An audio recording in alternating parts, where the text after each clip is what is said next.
Vamos então dar início ao quinto painel de comunicações. Os oradores vão ser Luís Timóteo Ferreira, com o tema Contrariar o deserto historiográfico madeirense sobre a medicina e a saúde pública, análise crítica e caminhos possíveis. Eu vou ler, portanto, brevemente o currículo de todos os temas, que é para depois haver uma sequência. Portanto, Luís Timóteo Ferreira é professor do ensino básico do Funchal, licenciou-se em História pela Universidade de Coimbra, concluiu a parte curricular do mestrado em História Contemporânea de Portugal, é mestre em Ciências de Educação na área de Inovação Pedagógica pela Universidade da Madeira. Aí concluiu a parte curricular do doutoramento em Ciências de Educação, área de currículo. Depois, atualmente prepara a tese de doutoramento em Estudos Contemporâneos pelo Centro de Estudos Interdisciplinares do século XX, da Universidade de Coimbra, sobre a história da medicina, da cirurgia e da farmácia na Madeira. É investigador colaborador não doutorado do Grupo de Investigação História e Sociologia de Ciência e da Técnica do CIS 20, certo? 620. Endereço eletrónico? Não vale a pena. Pronto.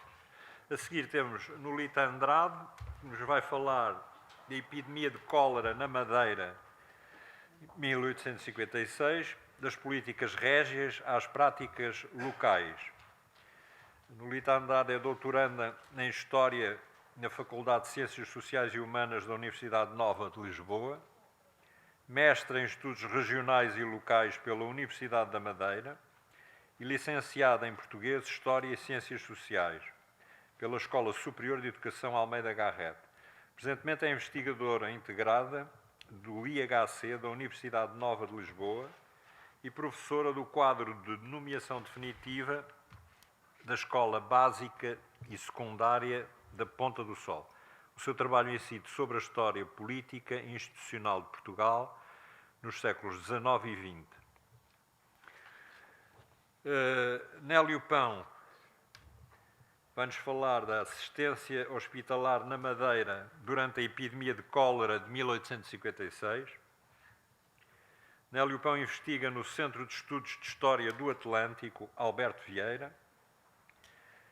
É licenciado em Biologia, publicou diversos estudos sobre História da Ciência na Madeira, como, por exemplo, a Igreja e a Ciência, o Museu do Seminário Diocesano do Funchal e a contribuição dos padres naturalistas para o conhecimento da história natural do arquipélago da Madeira, no Anuário do Centro de Estudos de História do Atlântico, número 6. E o primeiro porto de escala da expedição do Endeavour, 1768-1771, a Ilha da Madeira nos diários de James Cook, Joseph Banks e Sidney Parkinson, no Anuário do Centro de Estudos de História do Atlântico, 2012. Finalmente, José Janes tem como tema João da Câmara Leme, o polemista. José Janes é mestre em Ensino da História e licenciado em História pela Universidade de Lisboa. E estão apresentados todos os intervenientes, portanto eu dou a palavra ao primeiro, que já sabe quem é, 20 minutos.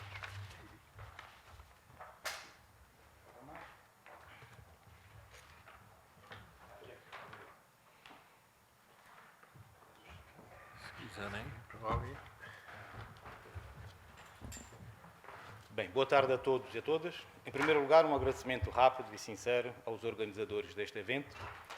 Em segundo lugar, uma advertência. A minha comunicação não pretende fazer polémica gratuita. A expressão deserto historiográfico foi tomada de empréstimo a doutora Maria Antónia Lopes, da Universidade de Coimbra, num texto de 2008, acerca do estado da arte da investigação sobre as misericórdias portuguesas. Talvez a imagem do deserto seja demasiada também não só para o contexto madeirense, mas também para o contexto que ela se referia às misericórdias. Talvez fosse mais apropriado a ideia de semiárido, ou de sertão, ou de uma savana. Lá. Portanto, e é com todo sentido que... Porque é que isto... é deste lado. Com todo sentido que trago esta, como epígrafe, esta frase de José Pereira da Costa para nos acompanhar nesse olhar crítico sobre a historiografia, sobre a história da medicina na Madeira. O meu plano de apresentação... Peço desculpas. O meu plano de apresentação será este. Peço desculpas desde já aos autores aqui presentes se a caracterização dos seus textos for demasiado minimalista, não haverá tempo para tal, principalmente aos autores da mesa, que é o Nélio Pão, que é aqui o meu colega, que eu faço referência. No artigo procurarei fazer uma síntese mais justa e mais longa dos artigos. Ora, o primeiro ponto, clarificar o que se entende por medicina e saúde pública. O que à primeira vista pode parecer óbvio e simples, atualmente revela grande complexidade. As áreas de conhecimento que se definem pelas expressões saúde, medicina, saúde pública, ciências da saúde são hoje muitas. São o resultado da espetacular especialização das disciplinas científicas desde o fim do século XIX e do consequente fenómeno de subespecialização. Hoje, as ciências estão divididas e subdivididas numa miríade de áreas disciplinares. No entanto, revelam também, por vezes, sobreposição e interseção dos seus campos de conhecimento e de atuação. Não é por acaso que hoje se fala tanto em interdisciplinaridade, em cruzar fronteiras entre as disciplinas, não é? Uma reação salutar ao excesso de especialidades. Operou-se também, historicamente e logicamente, uma tradução curricular da ordem dos saberes. Os currículos espelham uma cartografia do conhecimento.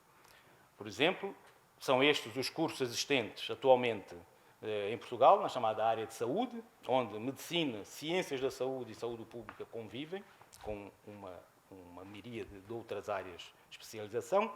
Há também as áreas das ciências da vida, onde está presente a genética, a microbiologia, a bioquímica. Ora, a delimitação dos objetos históricos na história da ciência não é uma simples transposição para o passado de uma cartografia do conhecimento presente. Por outro lado, a história da medicina deixou já há muitos anos de ser apenas a história do pensamento médico, das teorias médicas, e, na verdade, tem-se desenvolvido não só como uma história das especialidades médicas, mas, sobretudo, como uma história do conjunto das ciências da saúde. E a história da medicina e das ciências da saúde está em estreita relação com a história da saúde pública, que dela, da medicina, se autonomizou e que é uma noção que remete para a sociedade como um todo, e não apenas para um conhecimento mais especializado. A definição atualmente consensual de saúde pública é esta, embora tenha raízes na década de 1920, com a escola de Yale, e tenha sido uma noção muito utilizada, uma preocupação de todos, ou de quase todos, um valor, um critério de atuação dos Estados e do poder sobre a população, sobre os seus corpos, sobre os nossos corpos. Não é? Um biopoder, como chamou Michel Foucault. Ora, o segundo ponto, problematizar história e historiografia. É bem sabido que o debate em torno do estatuto epistemológico da história é longo, era impossível aqui fazer esta resenha, como também o da sua relação com a literatura e com todas as narrativas sobre o passado, outras narrativas sobre o passado. Portanto, aqui pretendo apenas marcar uma posição questionável, de certo, e aberta a toda e qualquer crítica. Para mim, a história é uma ciência humana. Ora, isto parece uma verdade de Lapalisse, não é? Mas um silogismo simples poderia ilustrar esta posição. Se, por exemplo, na história das ciências é admitido a importância da história das ciências particulares, não só da ciência com C maiúsculo, de que serviria um conhecimento menos científico do que a própria ciência que ela estuda. Não é?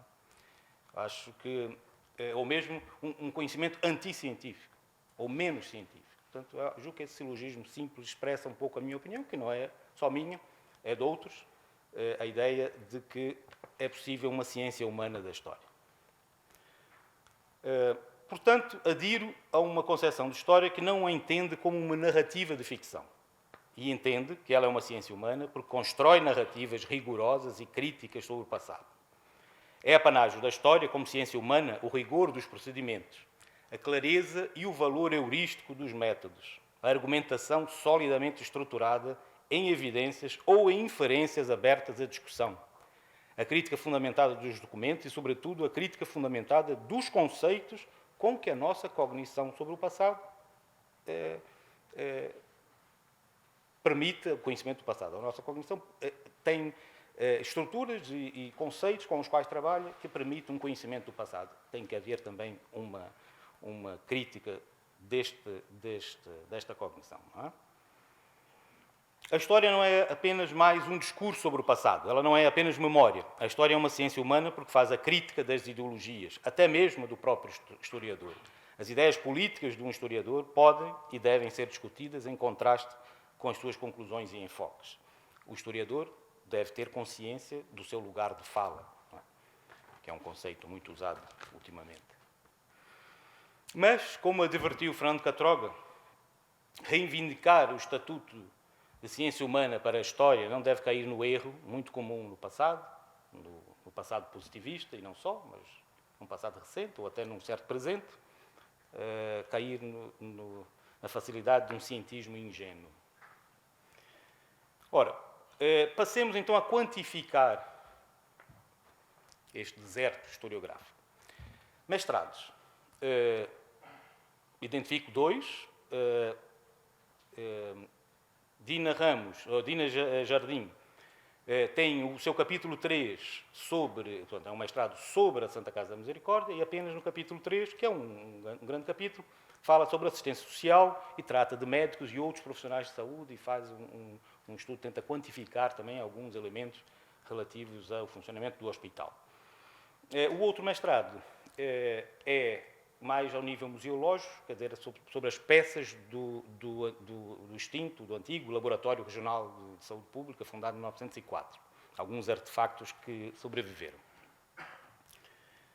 Tese de doutoramento. O Dr. Ismael Vieira, que acho que vai estar presente cá amanhã, é o arquiteto Rui Campos Matos. São 2 teses. O primeiro discute as ideias médicas sobre o clima e tem todo um capítulo sobre o Hospício da Princesa Dona Amélia. É uma tese seminal na área da história da tuberculose.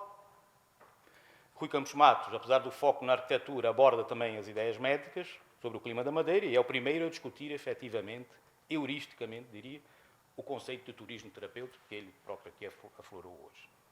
Sei também que existe, acho que mais um ou outro doutoramento em curso, mas não trago aqui a colação. Monografias. Portanto, o Elucidar Madeirense não é propriamente uma monografia, é um dicionário, não é? Não deveria estar aqui, mas tem de estar neste lugar. Portanto, importa reter do elucidário a exiguidade relativamente à dimensão da obra, a ausência das copiosas fontes, como o padre Fernando Augusto Silva frisou que faria na introdução, e de uma entrada sobre a medicina. Não há uma entrada sobre a medicina. Aliás, na verdade, existe uma entrada sobre a medicina popular, com algumas mesinhas e algumas ervas. De destacar uma entrada sobre o clima, provavelmente escrita por Carlos Azevedo de Menezes, que, de alguma forma, é ainda uma reação tardia à grande polémica, da controvérsia sobre o clima da Madeira em meados do século XIX.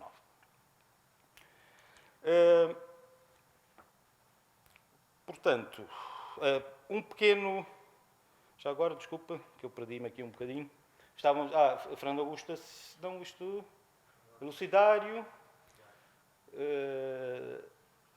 desculpem, peço desculpas. Eu acho que tinha passado aqui adiante. Portanto, a obra de Fernando Augusto da Silva, a antiga Escola Médico-Cirúrgica do Funchal, que é uma obra do fim da sua vida, ele falece em 49, é uma obra, parece, pouco escrita, às pressas. Ela não faz qualquer referência a uma documentação em que ele tinha muito acesso. Ela parece uma obra feita de memória e da sua grande erudição. Há muitos elementos biográficos nesta história e nota-se uma ausência curiosa. Por exemplo, é um pequeno detalhe que é impossível não referir, porque falamos aqui ontem da relação entre Cabral do Nascimento e Fernando Augusto da Silva. Portanto, ele Fernando Augusto da Silva, quando aborda as aulas médico-cirúrgicas anteriores à Escola Médico-Cirúrgica, portanto, desde 1816 até 1820 e poucos, 25, ele não fez qualquer referência a um documento importantíssimo que foi transcrito por Cabral do Nascimento, anos antes. Isto revela não só a característica desta monografia, que é um pouco parecida com outras, pela falta de referências, como também é significativa quanto à falta de ligação com outros pensadores que estavam, de alguma forma, a abordar, mesmo que minimamente, o tema. Passando a Eduardo Pereira, no primeiro volume aborda a climatologia da Madeira, mas de forma muito breve, transcrevendo diversas citações também de autores estrangeiros sem nenhuma referência. No segundo volume há um pequeno subcapítulo sobre assistência, as misericórdias dos hospitais, também sem qualquer referência. É alguma informação factual importante, mas sem qualquer referência. O último autor desta lista aqui, Bandeira de Figueiredo, será mais desenvolvido no artigo escrito, mas ele representa a obra de maior fôlego sobre a história da Madeira, que procura cobrir do povoamento ao século XX. E só por isso é digna de apreço, não é? Mas não pode ser esquecido, esta obra é uma tese de licenciatura em Medicina, de 63. Tem grandes problemas de método de rigor na escrita histórica, onde sobressai mais uma vez a falta de referência, o ouviu-se dizer, o disse, sabe-se, e não aborda nenhum problema de cariz médico de caráter histórico, como outros autores médicos também fizeram. Mas é uma obra bastante erudita e é uma obra que procurou fazer esse elemento de conjunto, não é? Portanto, mas, de alguma forma, surpreendeu-me, e ainda me surpreende sempre, o facto de homens de grande erudição e com acesso privilegiado aos documentos terem escrito textos tão pouco rigorosos e que é difícil depois seguir nas suas indicações. Continuando, portanto, algumas dessas obras são mais ou menos variações sobre o mesmo tema, no sentido em que elas não trazem muito de novo. Por exemplo, a primeira delas é um catálogo de uma exposição. A segunda, José Pereira da Costa, faz novamente uma resenha de tudo aquilo que já tinha sido escrito sobre a Escola Médico-Cirúrgica e também sobre alguma da assistência no hospital.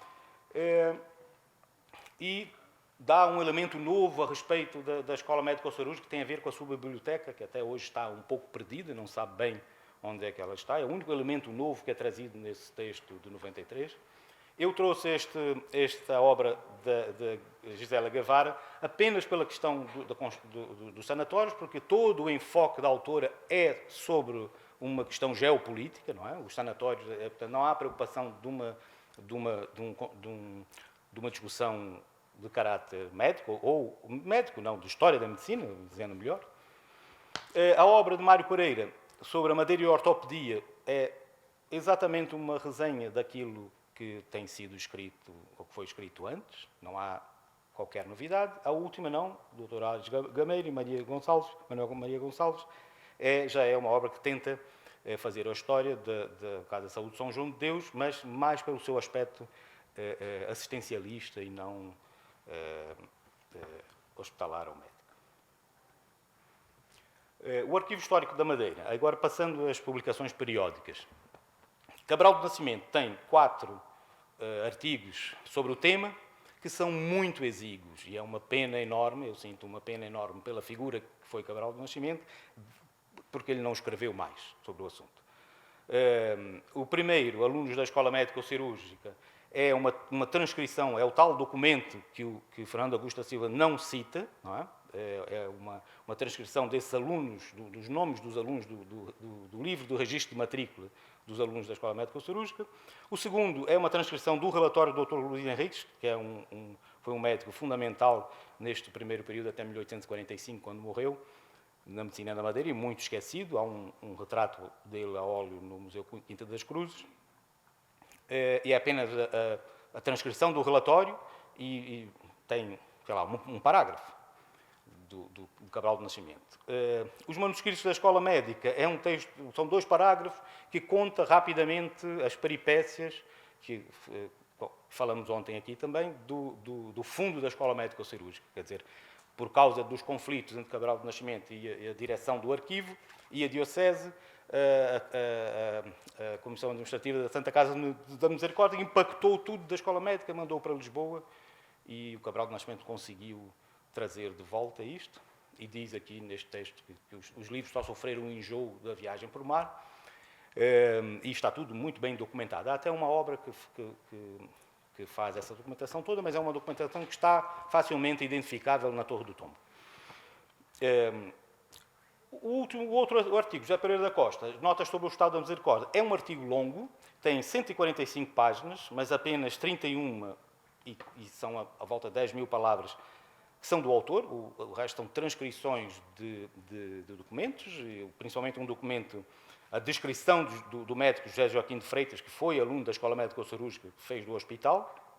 No entanto, é ainda o artigo mais extenso existente sobre o Hospital da Misericórdia, tirando o capítulo da Maria Dina, que já referiu, daquela tese de mestrado. É deste artigo que eu tirei, deste José Pereira da Costa, que tirei a frase em epígrafe.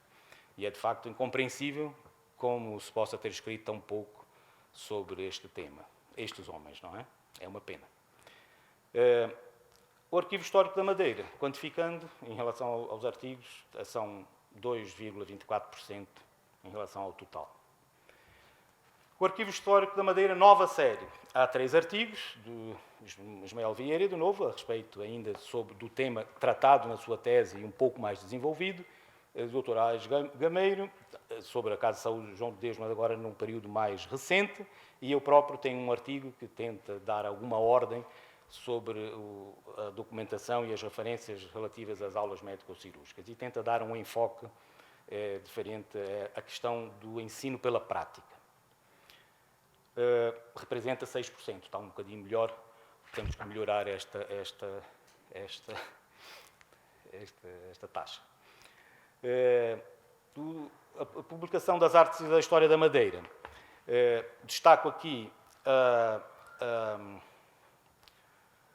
o artigo de Celestino Maia, que é um médico, que estudou bastante um protozoário existente na Madeira, nas águas da Madeira, e destacou a polémica entre João Augusto Teixeira, que foi um médico formado em Coimbra, professor da Escola Médico-Cirúrgica e seu diretor também, seu primeiro diretor, porque houve algum antes e houve outros depois. Ele, portanto, há uma polémica com o Vicente Cândido Machado, que é um médico formado em Montpellier, a respeito da identificação de um tipo de protozoário causador da ancilostomíase, uma doença intestinal que pode ser bastante grave ou agravar-se se não for tratada, causada por um parasita. Luís Peter Claude faz uma lista dos alunos, como já havia uma, entretanto, feita pelo padre Fernando Augusto da Silva. Parece que uma lista que está ligeiramente melhor, há 1 ou 2 nomes ou 3, não há grandes disparidades. Eu tento também fazer na minha tese uma listagem definitiva dos alunos e dos nomes dos alunos. O último artigo de João Maria Henriques sobre o Hospício da Princesa Dona Amélia não acrescenta nada a respeito do pouco que já sabia do hospício. E o primeiro artigo, que até o meu amigo Bruno ajudou-me a encontrá-lo, é um artigo que é um documento de estudo, porque é algo muito curtinho, que é referenciado em várias bibliografias e que não diz absolutamente nada sobre o tema. Faz algumas insinuações, não refere qualquer fonte, diz assim algumas coisas muito generalistas e está presente em todas as bibliografias, não consigo perceber porquê, até na minha, que pus aqui o artigo, mas não deixa de ser curioso ver a maneira de entender o passado e a história olhando para este pequeno artigo. Ora, representa 0,86% das artes de história da Madeira. A Eslenha. Ora, aqui, até pelas datas, eu não chamei atenção para as datas dos artigos, mas até pelas datas vemos que os anos 90, sem dúvida, e é uma conclusão, os anos 90 são diferentes. Não é? Começa a ser diferente, por exemplo, no Nelson Veríssimo, a questão médica é marginal ao artigo, mas está aqui porque é importante, porque foi uma questão fundamental no início do século XX, a questão dos sanatórios. o Langerhans, Paul Langerhans, é um eterno esquecido pelo que escreveu sobre a Madeira, daí uma longa conversa. Axel Wilhelm, que julgo eu que é um diplomata, que eu julgo que está vivo ainda, faz importantes levantamentos dos médicos e naturalistas germânicos que escreveram ou sobre a Madeira ou que estiveram na Madeira. Ele tem uma meia dúzia de artigos em que são fontes factuais muito, muito importantes. João Adriano Ribeiro, que foi meu professor na Universidade da Madeira, é um autor vítima de esquecimento. É uma pena, tem muita pena, porque em todos os seus livros sobre temas locais, nos vários concelhos, há sempre qualquer coisinha sobre a saúde. E destoa de muitos outros autores pelo rigor das referências. Aquilo que está lá está referenciado e nós vamos à procura e encontramos. Portanto, não poderia deixar de lembrá-lo. Este texto dele é algo muito simples.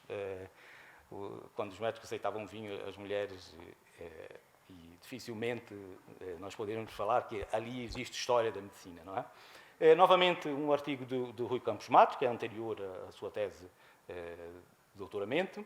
De Renato Costa, o Sanatário João de Almada, é um artigo seminal sobre o Hospital João de Almada. Hoje o Emanuel falou aqui sobre o hospital e este é um artigo seminal sobre a construção do hospital. E o último só está aqui apenas pelo elemento biográfico, João Nepomuceno de Freitas, que foi um aluno da Escola Médico-Cirúrgica do Funchal, tem uma vida bastante preenchida e foi enfermeiro-geral dos Hospitais Civis de Lisboa.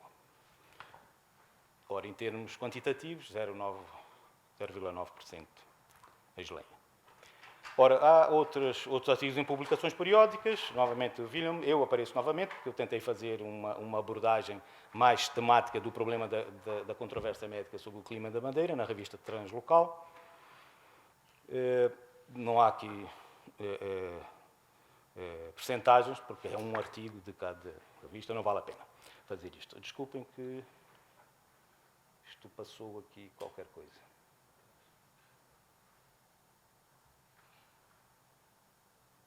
Ainda houve um encontro com este tema, as ilhas e as ciências, onde o Nélio Pão faz uma listagem realmente interessante de personalidades que estudaram a história natural da Madeira, entre elas vários médicos. Portanto, é um repositório muito interessante de nomes.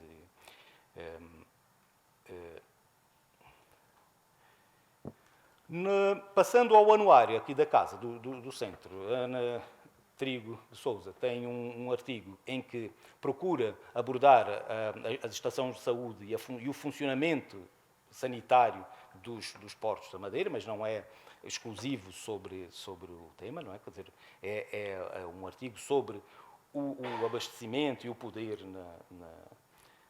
na Madeira, mas não deixa de ter o seu interesse e a sua relevância, sem dúvida.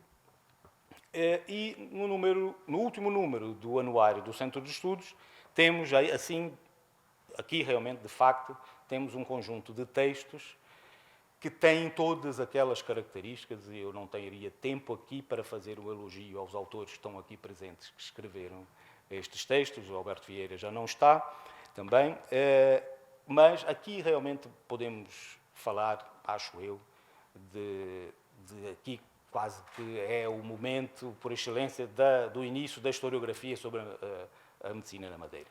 Apesar dos textos não terem um núcleo, o núcleo aglutinador é, sem dúvida, a história do corpo. Isso, sem dúvida, é algo que é, de facto, interessante. E cobrindo várias épocas, não é? Ora, representa 3,43%. Também temos que aumentar esta média. Bom, o anuário já deixou de ser publicado. Bom, vou passar então as conclusões. Tem ainda quantos minutos? 2 minutos é o suficiente. Portanto, só a partir da década de 1990 e, sobretudo, das 2 primeiras décadas do século XXI, encontraremos produção historiográfica consistente, embora esparsa e pouca, como também pouco articulada entre si, quanto às épocas e aos temas. É impossível não fazer comparações com a produção historiográfica nacional sobre o tema, seja para o início do século XX, seja para o seu final ou para o século XXI. A exiguidade dos estudos é uma marca. Registre também, porém, a enorme ausência do tema da medicina da Madeira nos estudos produzidos em Portugal continental. Já que se falou das dinâmicas académicas continentais e insulares, é minha convicção que, sem a existência de novas e renovadas investigações, sem apoios e investimentos públicos efetivos, arriscamos-nos a ficarmos retidos na órbita de uma repetição memorialística, cristalizada na referencialização repetida a uma historiografia e a uma memória nunca renovada ou criticada. Quanto aos caminhos possíveis, estou convencido que é possível começar pelo fim. Ou seja, não é preciso começar no Hospital de São Paulo, no século XV, para produzir conhecimento rigoroso sobre a história da medicina na Madeira.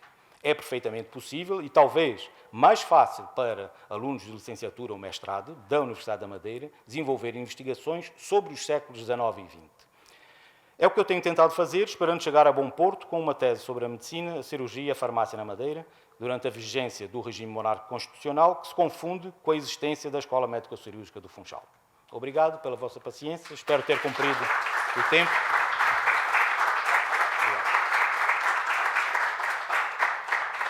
Boa tarde. Antes de mais, eu gostaria de saudar todos os presentes, de agradecer o convite que me foi formulado pela Comissão Organizadora do Congresso para estar aqui presente. É uma honra participar e partilhar a minha investigação, ainda em curso, sobre a história da saúde pública na Madeira. Ao longo do século XIX, a cólera, a febre amarela, a peste bubónica, a tuberculose e o tifo atingiram a Europa e causaram a morte a um elevado número de pessoas. Assim, não será descabido associar esta centúria à ocorrência de diversas doenças epidémicas, cuja propagação foi facilitada pelo desenvolvimento dos meios de transporte, que, por sua vez, facilitou a circulação de pessoas e de mercadorias. Partindo da premissa de que a saúde e a assistência foram assumidas pela coroa portuguesa, especialmente desde o reinado de Dom Manuel I, esta comunicação assume como objetivo central identificar e analisar as medidas tomadas no espaço insular madeirense com o propósito de combater e controlar a epidemia, em particular as implementadas pelo governador civil do Distrito de Funchal, António Rogério Gomes Coceiro.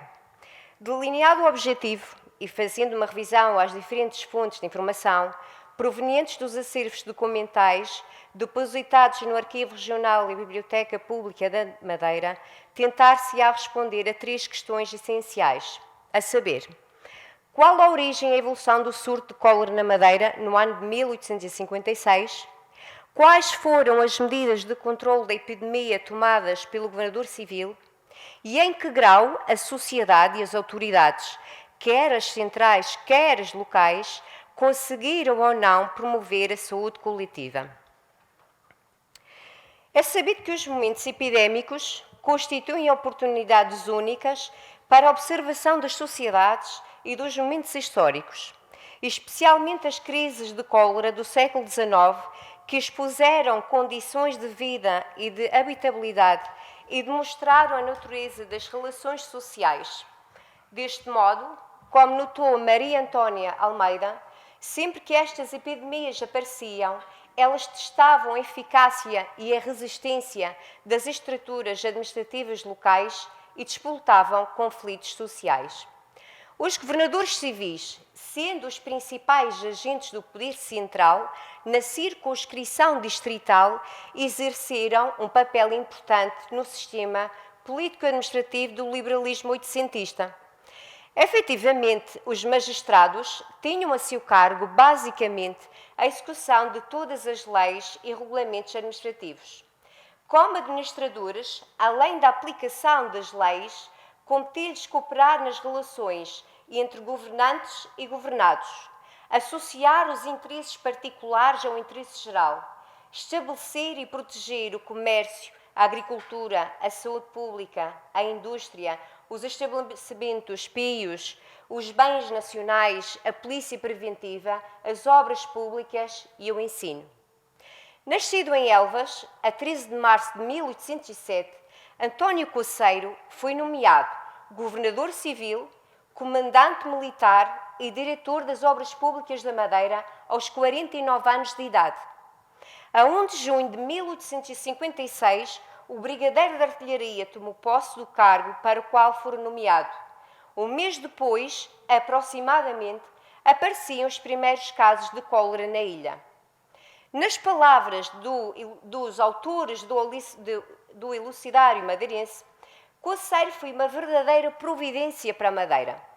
Homem de uma rara energia, de uma inteligente e profícua iniciativa, tomou pronta e imediata decisão nas situações mais críticas, resolvendo os problemas que mais assoberbaram os ilhéus. Efetivamente, a sua frenética atividade não passou despercebida aos poderes instituídos.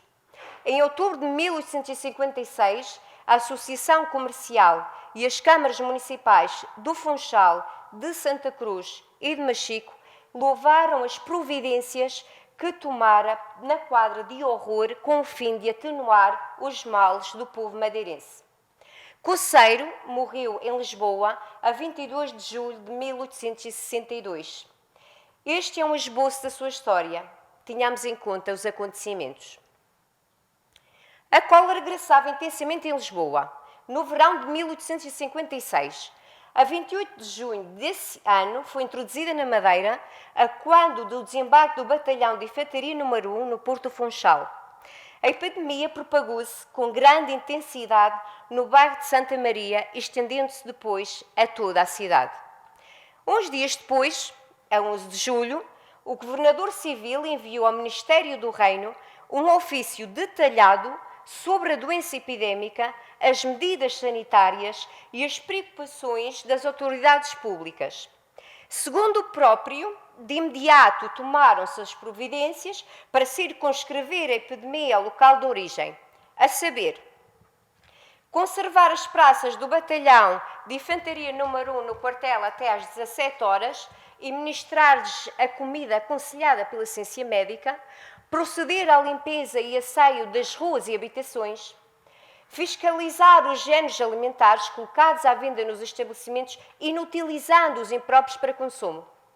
Apesar de não haver registros de casos de cólera fora da cidade, o magistrado oficiou aos administradores dos concelhos para adotarem medidas a fim de impedir a introdução e desenvolvimento da epidemia, mandando, ao mesmo tempo, organizar comissões de socorro.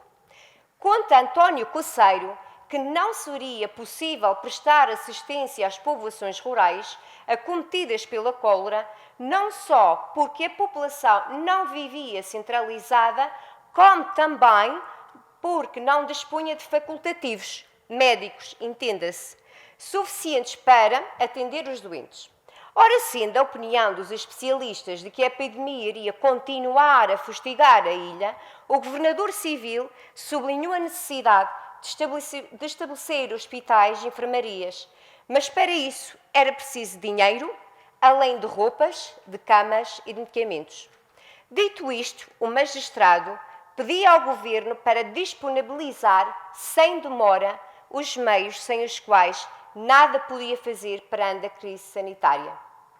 Passado um mês, no início de agosto, as notícias que o governador civil endereçava ao gabinete ministerial não permitia baixar o nível de vigilância. Perante o espantoso desenvolvimento da epidemia na Madeira, escutemos como retrata António Coceiro os acontecimentos. Cito: impossível é pintar o terror que nestes últimos dias se tem apoderado de todos os habitantes desta ilha. Na cidade do Funchal, contam-se 490 casos de cólera fatais. Hoje, que este flagelo parece ter chegado ao seu maior auge, calcula-se para mais de 4.000 moradores da cidade, sem distinção de classes, se acham acometidos com mais ou menos força pela cólera. Nas povoações todas, a leste e a oeste da cidade, não é menor o progresso que vai tendo a cólera.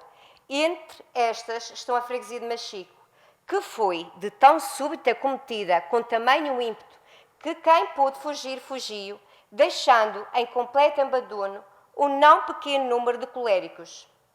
Tinham até ontem sido atacadas para cima de 800 pessoas nesta povoação, das quais 100 já haviam sido vítimas. Nas freguesias da Ribeira Brava, Ponta do Pargo e Caniço, há poucos dias invadidos, tem-se este flagelo desenvolvido também rapidamente, a ponto de contar já um extraordinário número de coléricos.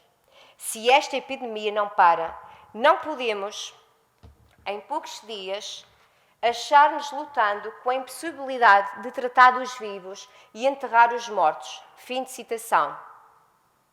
É este o tom geral do discurso, que nos apresenta um homem sobressaltado e preocupado, com os caminhos que a saúde coletiva trilhava, palavras refletidas e de algum modo proféticas, ou melhor, realistas. Cito: não são pequenas as dificuldades em que me tenho visto. Os hospitais que tenho feito organizar em diferentes pontos não são suficientes. Há já grande falta de roupas e mais objetos precisos para se poder levantar outros de que muito se carece. Mas se não temos facultativos para lhes pôr à testa, se nem medicamentos temos, nem boticários, nem enfermeiros, de todos os pontos do distrito se me pedem facultativos para acudir aos coléricos, e eu vejo-me obrigada a ser surdo a tais requisições. Fim de citação. Mas nem a desmotivação e o desalento de me viram pugnar pela concretização de medidas para debelar a epidemia de cólera na Madeira, tendo afirmado nestes termos. Cito: não me faltam por enquanto forças para lhe prestar socorros de que ela carece. Porém, repito, se o Governo de Sua Majestade não me proporcionar os meios que solicito, receio, com grande pesar meu e dos que por aqui restarem vivos, que vindo mais tarde sejam completamente inúteis. Fim de citação. Lutando com a excessiva falta de meios e obrigado, não obstante isso, a socorrer a população acometida pela doença, António Coceiro retirou, sem autorização do Governo, numerário do depósito pertencente às obras públicas e do fundo do 2º Batalhão de Infantaria número 4, destacado na ilha. Porém, apesar destes auxílios extraordinários, permanecia falta de receitas para cobrir as exigências que os serviços públicos exigiam. Neste quadro, o magistrado decidiu interromper o pagamento dos vencimentos dos pensionistas que não tinham residência na Madeira e pediu ao Gabinete Ministerial para utilizar os fundos do cofre de emolamentos da Companhia dos Trabalhos Braçais da Alfândega do Funchal, declarando que, por justa causa, não hesitaria em apropriar-se o dinheiro antes mesmo da resolução do Governo. A atitude combativa de Coceiro, perante a falta de pronto socorro do Ministério do Reino, não defraudou a confiança dos madeirenses. Uma luta difícil, mas que teve o fim esperado. Dias depois, já à ilha chegavam por 2 vezes medicamentos, enfermeiros e os facultativos enviados pelo Governo Central, além, claro, do dinheiro e de bens necessários para satisfazer às despesas extraordinárias que a saúde pública reclamava. Deve também apontar-se os socorros enviados pela Comissão de Beneficência organizada em Londres, os donativos remetidos pela Comissão formada em Nova Iorque e os apoios de particulares nacionais e estrangeiros.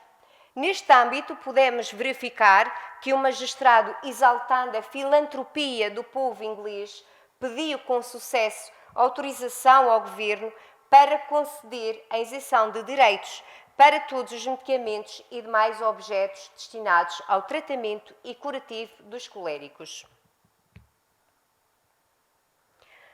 O número de vítimas da cólera morbus na Madeira foi publicado pelo Seminário Oficial no dia 10 de janeiro do ano subsequente.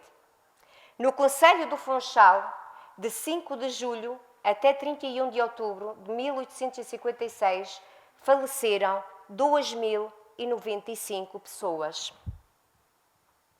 Nos restantes concelhos, os níveis de mortalidade são igualmente impressionantes e reveladores da rápida propagação da doença no espaço insular madeirense. Atende-se no número de vítimas: 797 em Câmara de Lobos, 840 na Ponta do Sol, 347 na Calheta, 528 no Porto Muniz, 512 em São Vicente, 12 em Santana, 301 em Santa Cruz, 357 em Machico e 284 no Porto Santo.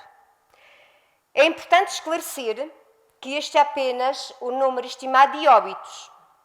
Como depois acabou por reconhecer António Coceiro, a confusão e o terror que se estabeleceu nas freguesias não permitiram recolher os dados necessários para fazer o trabalho estatístico com exatidão. Fernando Silva e Carlos Menezes consideram mesmo que a cólera vitimou aproximadamente 10 mil pessoas no total. Opiniões à parte, certo é que as ilhas viviam dias de horrorosa calamidade. António Coceiro deixou-nos um pungente relato também na primeira pessoa sobre a cidade do Funchal. Ouçamo. Cito: nesses dias lúgubres, rara era a pessoa que não se achava mais ou menos atacada pela doença.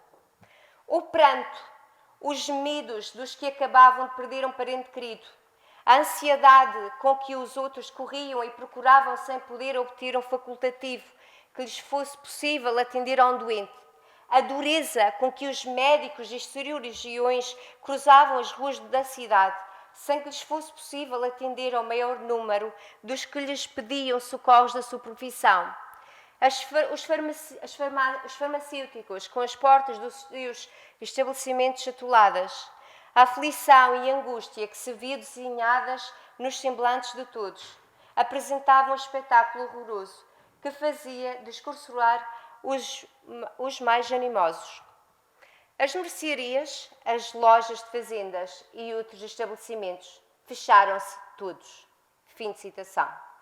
O governador civil, sendo o principal agente central na circunscrição distrital, executou e fez executar todas as providências necessárias para debelar a epidemia, promover a saúde coletiva e reprimir os atos contrários à ordem pública. No que concerne à cidade do Funchal, sabemos que o representante do governo propôs à Câmara Municipal a remoção das imundícies das ribeiras e limpeza dos becos, aumentar a capacidade do cemitério, branquear gratuitamente as casas dos moradores pobres, custear as despesas com a hospedagem dos facultativos que chegaram à ilha para tratar os coléricos, contratar 2 empregados para o serviço de limpeza da cidade e ordenar a fiscalização dos estabelecimentos que vendem géneros alimentícios ao público. No que diz respeito ao asilo de densidade, verificamos que mandou a Comissão Administrativa estabelecer uma enfermaria, fiscalizar a qualidade das refeições, fornecendo-as naquele estabelecimento para que os exilados não mendigassem pela cidade. A sua ação também se fez sentir na Santa Casa da Misericórdia do Funchal. A lei recomendou a contratação de facultativos e de enfermeiros para trabalhar no hospital, atribuiu 100 mil réis para as despesas com o tratamento das pessoas pobres, apelou à tomada de providências para que houvesse cuidado no tratamento dos doentes e nomeou o Major Francisco de Sousa, membro da Comissão Administrativa. Ciente que as medidas impostas pelas autoridades desaconselhavam a concentração e a circulação de pessoas, Coceiro pediu ao Bispo do Funchal para transferir a festa da Nossa Senhora do Monte para a época menos calamitosa e sustentou a necessidade de proibir em todos os concelhos os ajuntamentos durante as festas religiosas. Por seu lado, o Governo aprovou a sua decisão de mandar suspender as operações de recenseamento durante a maior violência da cólera, devendo, contudo, prosseguir os trabalhos assim que fosse possível, sem risco para a saúde pública. Por essa altura, Coceiro defendeu junto do Gabinete Ministerial a criação de uma junta sanitária no Funchal que pudesse acorrer a todas as circunstâncias extraordinárias e imprevistas que de algum modo pudesse comprometer ou pôr em risco a saúde pública. Em seu entender, poderia ser composta pelo Governador Civil, Presidente, Delegado do Conselho de Saúde, Guarda-Mor e dos médicos portugueses. Em referência aos municípios rurais, sabendo que o estado dos cofres era mau, o magistrado, além de sublinhar a necessidade de o poder local recorrer a meios suassórios para conseguir dos devedores o pagamento dos seus débitos, pediu para ativar a cobrança de todas as receitas. Noutra vertente, recomendou a divulgação junto dos residentes das medidas higiênicas que convinha adotar, bem como a execução de posturas municipais no que diz respeito ao asseio e limpeza das ruas, dos caminhos e de outros locais públicos. Sem sofismas, António Conceiro se pronunciaria com estas palavras. Cito: se todos cruzarem os braços com os olhos fitos no chefe administrativo do distrito, só, desajudado, nada poderei fazer. Mas se cada um, no seu posto, me prestar o auxílio que a todos peço, tenho confiança em que a moléstia há de acabar sem resultados funestos. Fim de citação. Preocupado com a extensão da doença, como referimos anteriormente, Conceiro ordenou o estabelecimento de hospitais para tratar os coléricos, facultando para o seu funcionamento médicos, enfermeiros, medicamentos, camas, roupas e arroz, além, claro, do dinheiro imprescindível para fazer face às despesas com a saúde pública. Com a intensificação da epidemia, as questões relativas à pronta construção e aumento dos cemitérios dominaram a classe dirigente. Neste âmbito, verificamos que o magistrado envia ofícios para os poderes políticos e religiosos locais no sentido de responder às necessidades dos concelhos. Mas o caminho percorrido teve as suas dificuldades. A falta de verbas dos municípios para custear as obras e o local nem sempre consensual onde estas deveriam ser construídos disputaram polémicas e embaraços. No cemitério do adro da Igreja do Paulo do Mar, por exemplo, o governador civil sugeriu que se abrissem valas comuns para proceder ao rápido enterramento das vítimas da cólera morbus. Já na Ponta do Sol, o administrador do concelho, Jacinto Andrade, resolveu mandar sepultar alguns cadáveres no terreno vinculado à Capela dos Esmeraldos, sem prévia autorização do seu proprietário. Agostinho Vasconcelos, autorizado pelo seu tutor, não gostou e chegou mesmo a recorrer, sem êxito, ao Ministério do Reino para que movesse uma ação criminal sobre o infrator. O enterramento dos cadáveres e o transporte dos doentes para os hospitais provisórios era uma questão sensível à população. Conceiro, atento e preocupado com a crescente agitação popular, via-se obrigado a enviar uma força de regimento de infantaria número 1 para a freguesia da Serra d'Água e de praças do regimento de artilharia número 1 para a freguesia de Taboa, a fim de assegurar a ordem pública. Tal como nas epidemias anteriores, o medo e o pânico apoderaram-se do povo. O próprio escrivão do Conselho do Porto Santo, Manuel Prestrilo, ausentou-se do cargo da ilha logo que a doença começou a se desenvolver. É certo que a situação em que se encontravam os residentes da ilha do Porto Santo era dramática, devido à falta de médicos e de qualquer espécie de assistência. Segundo o governador civil, a Madeira chegavam aproximadamente 200 pessoas, quase todas sem meios de subsistência, fugidas da pestilência. Porém, se alguns fugiram, outros recusaram o pagamento dos seus serviços, outros ofereceram terrenos para a construção de cemitérios e outros ainda houve que cederam infraestruturas para a instalação de hospitais, o que mereceu homenagens e testemunhos de gratidão por parte do magistrado e do governo e a todos os que voluntariamente tinham contribuído e assistido os doentes e suas famílias neste período difícil, o que confirma o caráter privado da assistência social nesta época.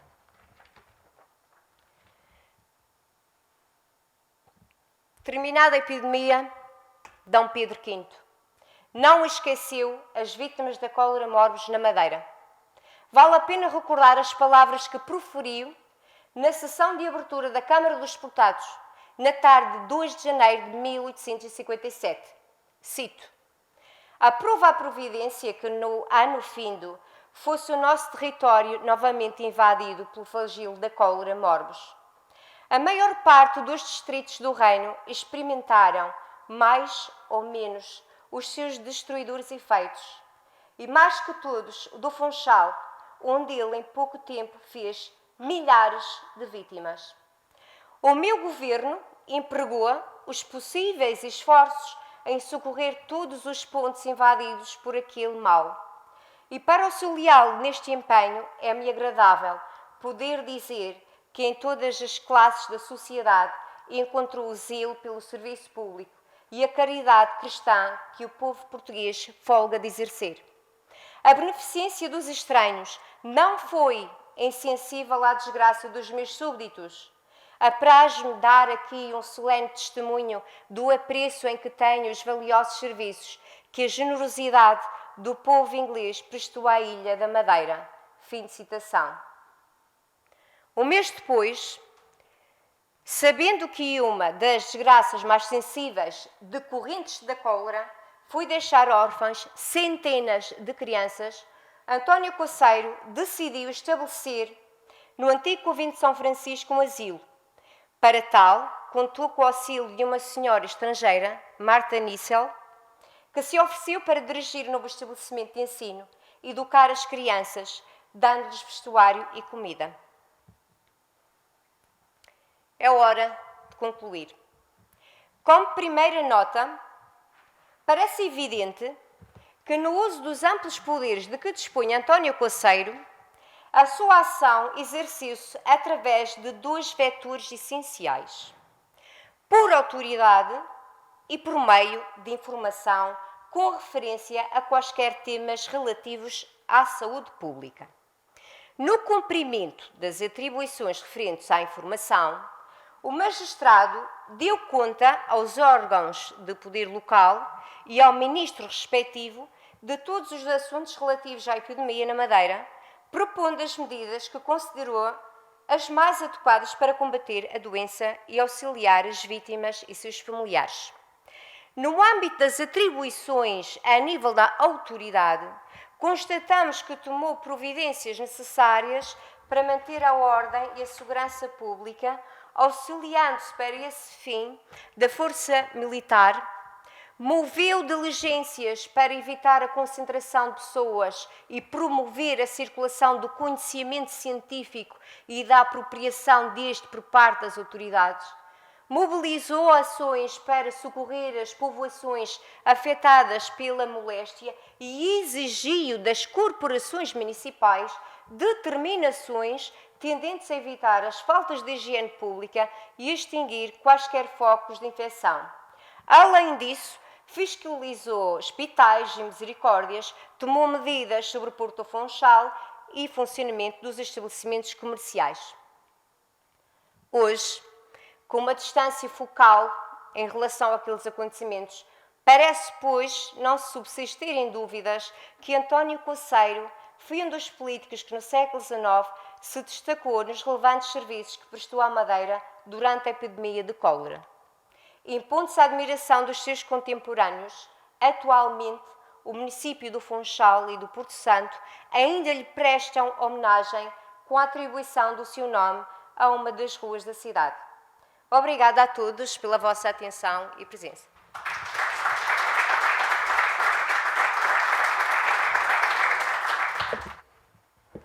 Muito boa tarde a todos. É com muito gosto que estou novamente a apresentar nesta casa uma comunicação. Quero agradecer a oportunidade e o desafio que me foi lançado pelo diretor do Centro de Estudos de História do Atlântico, o meu amigo e colega Dr. Filipe dos Santos, para apresentar alguns dos resultados, mesmo que parciais, relativos a uma das linhas de investigação que o Centro de Estudos de História, mais concretamente, a história das populações, do corpo, saúde e doença. A comunicação que aqui vou apresentar tem como suporte uma pesquisa que ainda se encontra em curso, trago-vos apenas alguns resultados preliminares e tem como título a assistência hospitalar na Madeira durante a epidemia de cólera de 1856. Esta assistência hospitalar foi realizada pelos hospitais que existiam à época. Falámos do Hospital da Misericórdia do Funchal e do Hospital Militar Este último, além de militares, também recebeu civis afetados pela doença. E também foram constituídos hospitais provisórios por toda a Ilha da Madeira e também na Ilha do Porto Santo. As fontes que estamos a utilizar pertencem principalmente aos fundos da Direção Regional do Arquivo e Biblioteca da Madeira, mais concretamente os registros de correspondência de várias instituições como o Governo Civil, as administrações do Conselho, as câmaras municipais. Também utilizámos os jornais da época, embora aqui tínhamos um problema que se prende com a suspensão de publicação dos mesmos, devido à epidemia que causava um enorme número de vítimas, inclusive entre os funcionários dos jornais. E ainda uma outra documentação, como por exemplo os anais de Machique e do Porto Santo. As questões que estamos a tentar responder nesta fação, em que freguesias e concelhos é que foram estabelecidos os hospitais provisórios, o período em que os mesmos estiveram em funcionamento, onde foram instalados, nomeadamente os edifícios utilizados para o estabelecimento. A nível de trabalhadores, estamos a identificar os médicos, cirurgiões, enfermeiros e outro pessoal auxiliar que prestou serviço nestes espaços. Estamos também a fazer um levantamento dos recursos utilizados, nomeadamente os cedidos pelas câmaras municipais, os enviados pelo Governo Civil, pelo Ministério do Reino, como falou e bem, e os resultantes de subscrições realizadas por efeito, doações particulares, e ainda ajudas enviadas de países estrangeiros para ajuda ao tratamento da cólera. Só umas pequenas notas relativamente à doença. A doença, inicialmente endémica à região asiática do Delta de Ganges, incitou o seu percurso pela Europa a partir de 1817, seguindo as rotas comerciais entre estes 12 espaços. Os primeiros casos em Portugal foram em 1833, na cidade do Porto. Esta primeira epidemia de cólera em território nacional foi introduzida por tropas vindas da cidade belga de Ostende, tropas essas que vinham auxiliar as forças liberais na disputa com os miguelistas. A doença rapidamente se espalhou pelo país, ceifando mais de 40 mil pessoas, um número superior ao registrado na própria Guerra Civil Portuguesa. Na Madeira, a introdução foi também da responsabilidade de forças militares, neste caso o 1º Batalhão de Infantaria número 1, que encontrava cantonado do bairro Lisboeta de Belém, onde a epidemia lavrava com grande intensidade. Os militares chegaram à Madeira e desembarcaram no Porto de Funchal no dia 28 de junho, sem qualquer medida preventiva. Os primeiros casos de cólera na ilha surgiram logo no dia 4, todos na seio daquela força militar. No dia 7 desse mês atingiu o primeiro natural desta ilha e em pouco mais de 30 dias a epidemia já se havia alastrado por toda a Ilha da Madeira, chegando ao Porto Santo, o último concelho a ser atingido no dia 18 de agosto seguinte. De facto, a cólera de 1856 na Madeira foi, pela rapidez com que se propagava, pelo seu caráter fulminante e pela elevada taxa de mortalidade, que segundo dados oficiais apontam para os 7 mil mortos, mas julga-se serem muitos mais, perto dos 10 mil, foi a mais alguém da epidemia a atingir este espaço arquipelágico. Só algumas notas sobre a biologia da enfermidade. O agente desta doença é o Vibrio cholerae, uma bactéria em forma de bacilo, que se movimenta por meio de um flagelo, isolada e descrita pela primeira vez em 1854 por Filippo Passini. Este micróbio, quando ingerido, produz uma enterotoxina que gera uma infecção aguda do intestino delgado, dando origem a diarreias extremas, vômitos, desidratação, queimbras musculares que, em última instância, podem levar à morte do seu hospedeiro. Esta enfermidade alastra-se rapidamente numa comunidade através da água de abastecimento contaminada, posteriormente é ingerida por outros membros dessa comunidade. Outra forma comum de transmissão é pela ingestão de alimentos irrigados, lavados ou cozinhados em água contaminada, ou até mesmo pela fertilização do solo com excrementos humanos. Relativamente respondendo agora às questões colocadas no início, no que concerne aos espaços que acolheram doentes com cólera, podemos observar aqui no mapa a sua distribuição. Notamos que em todos os concelhos da Madeira, incluindo o Porto Santo, foram construídos hospitais provisórios. Na maioria dos concelhos foram constituídos até mais do que um hospital. Só uma pequena nota relativa aqui a este mapa e aos seguintes que iremos apresentar. e que tem a ver com a organização administrativa, delineámos tanto as circunscrições paroquiais ou de freguesia, bem como as circunscrições concelhias, com base na obra Relatório da Epidemia de Cólera Morbus em Portugal, 1855-1856, parte 2.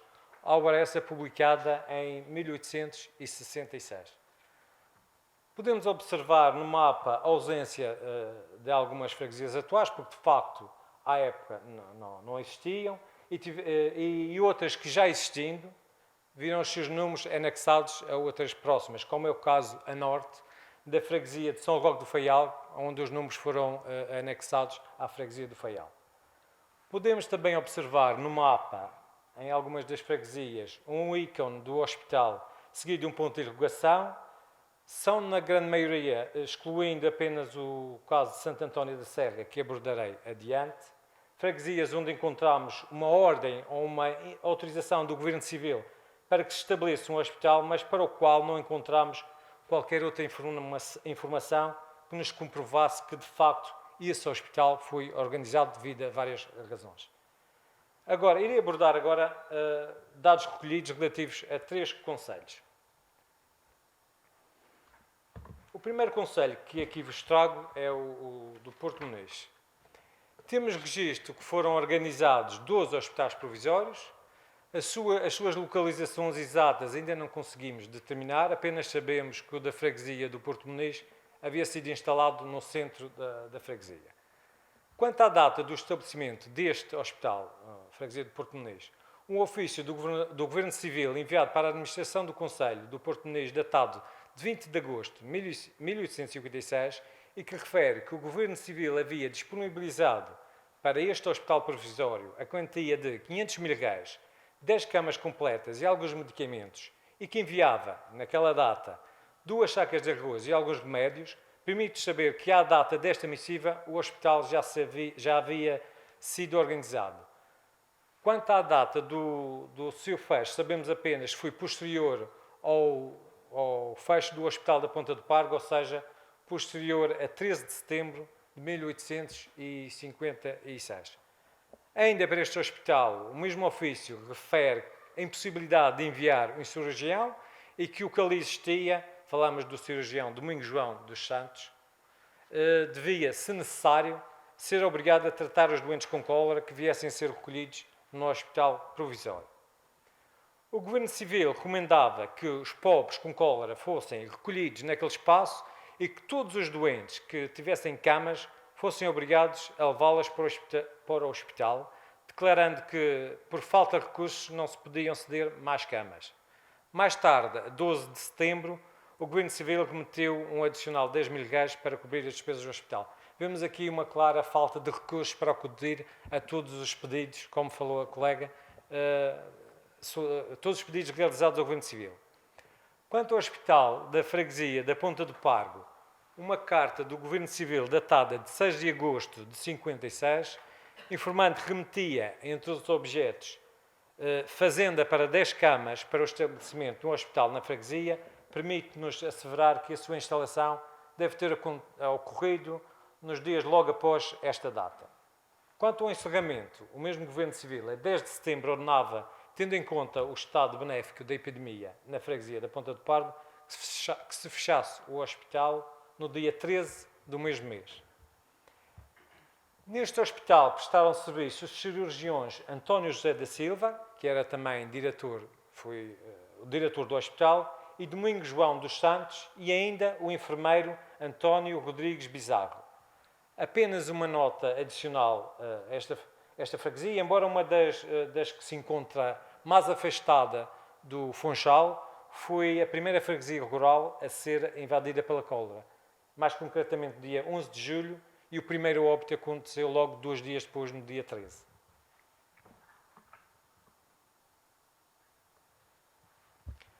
No Concelho de São Vicente foram também organizados 2 hospitais provisórios, um na freguesia de São Vicente e outro na freguesia da Ponta Delgada. O estabelecimento do hospital na freguesia de São Vicente ocorreu após o dia 8 de agosto de 1856. Nesta data, o Governo Civil enviou uma missiva para a Câmara Municipal de São Vicente, deliberando a organização de um hospital provisório para o tratamento de cólera, contribuindo para isso com 50 mil reais, 10 camas e 5 arrobas de arroz. Posteriormente, houve uma remessa de outros objetos, talheres, pratos, velas, lanternas e também de medicamentos para o tratamento de doentes, como mostarda, linhaça, espírito de cânfora, láudano, entre outros medicamentos. Quanto ao seu encerramento, sabemos que a 29 de setembro já não se encontrava em funcionamento. Durante o período em que a cólera esteve ativa em São Vicente, estiveram 2 cirurgiões na freguesia, embora não tenhamos confirmação de terem prestado um serviço efetivo no hospital. Um cirurgião de nome Horta, que julgamos ser o cirurgião-maior Paulo Pereira Horta, falecido em 1865 e que havia vindo de Portugal continental para auxiliar no combate à epidemia. Outro cirurgião foi José Alves Branco Júnior. Este, ao prestar auxílio aos doentes, foi ele também infectado pela cólera e mandado regressar ao Funchal pelo Governo Civil para ali receber um melhor tratamento. Quanto a enfermeiros, no dia 25 de agosto de 1856, o Governo Civil informava que enviava para o hospital José Joaquim da Paz Sequeira e José Augusto Ferreira, enfermeiros que também haviam chegado de Lisboa para auxiliar no combate à epidemia na Madeira. Na freguesia da Ponta Delgada, a organização do hospital foi posterior a 13 de setembro de 1856. Uma missiva desta data refere que, caso a epidemia tomasse maiores dimensões naquela freguesia e se fosse necessário, se criasse um hospital provisório, escolhendo para isso o local mais apropriado e se requisitassem medicamentos, camas e mais objetos. Não temos registro dos apoios financeiros nem dos objetos que foram requisitados nem enviados para a instalação deste espaço. No que concerne ao seu encerramento, este hospital foi, de facto, um dos últimos a ser fechado. Encontrava-se em funcionamento no dia 27 de setembro e no dia 29 seguinte, o Governo Civil mandava que se encerrasse o hospital até o final do mês. Relativamente ao espaço onde este foi instalado, temos uma reclamação interposta pelo proprietário José de Abreu ao Governo Civil, declarando que havia sido ocupada uma sua casa de habitação na freguesia da Ponta Delgada e ali montado um hospital provisório sem seu conhecimento ou consentimento. O responsável por este espaço foi um cirurgião de nome Silva, apenas temos um sobrenome, ainda não conseguimos identificar quem era este cirurgião. Relativamente a enfermeiros, uma informação do Governo Civil para a Administração do Conselho, mandando regressar os enfermeiros José Joaquim da Paz Segurado e José Augusto Pereira ao Funchal, permitiu-nos identificar estes 2 enfermeiros que se encontravam efetivamente a prestar serviço no hospital na Ponta Delgada.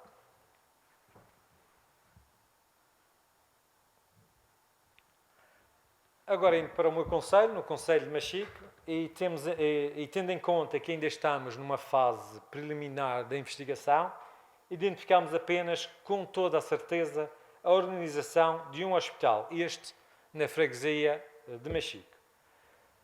No que concerne à freguesia de Santo António da Serra, temos apenas uma nota na obra do historiador Rui Carita, em que o autor refere que foi organizado um hospital na freguesia, mas de facto não encontramos qualquer referência sobre um espaço desse género, nem mesmo uma intenção por parte de alguma instituição a organizar um hospital. Julgamos mesmo que terá sido uma interpretação errada das fontes, já que foi organizado um hospital, embora não vá falar do Funchal, em Santo António, mas em Santo António, freguesia de Santo António, aqui no Funchal. No Porto da Cruz, as informações que conseguimos recolher foram muito escassas.